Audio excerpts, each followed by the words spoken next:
Hi, it's June and April, and I'm trying a little something new. I'm calling it What's Blending, talking about issues of race, class, and culture through the lens of adoption, foster care, and family.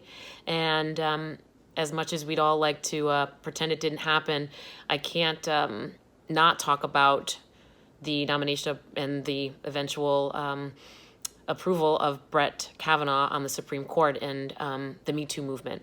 So my first Me Too moment happened before I was born. I was adopted, and when I searched for my birth mother and eventually found her and was corresponding with her via letter, I did ask about my birth father, and she wrote me back a note that says this.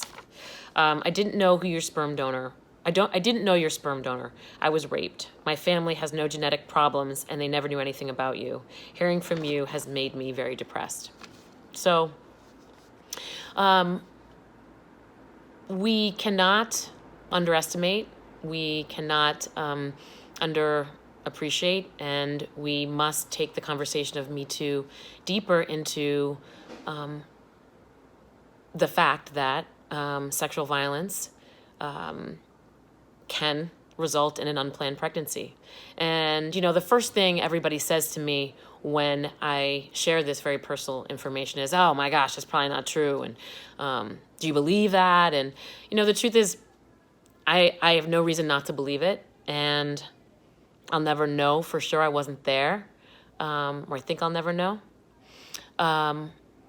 But it's bad if it is true, and it may be even worse if it isn't true. Look, I don't like the way that this information was shared with me.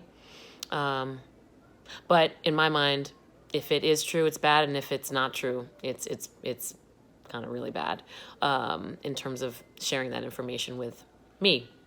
Now, what can we kind of take from this and learn from this is, of course, believe survivors and understand the multi-layered impact of these experiences that so often present themselves in adoption and foster care, sexual violence resulting in an unplanned pregnancy, and then some really hard decisions being made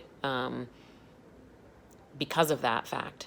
And I hope over the weeks and months as we all engage in our own personal healing, our advocacy, that we will take into consideration the lifelong generational impact of sexual violence, especially when it results in an unplanned pregnancy and adoption and foster care and all of that life experiences that many of us are impacted by.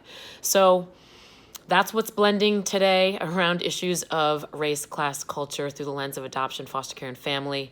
I'll be back with more installments. They won't all be this heavy, I promise, but they will be personal, and I hope to talk about This Is Us. I'd like to talk about the NFL and Colin Kaepernick, brother Colin Kaepernick, who is a transracially adopted person, and how that has all blended into our experiences and our culture. And you can catch me on the podcast on iTunes, Born in June, Raised in April, and you can catch me on all social media at June and April, and I hope to hear from you. So if there's something that's blending for you, let me know, and we'll talk about it. Okay, take care.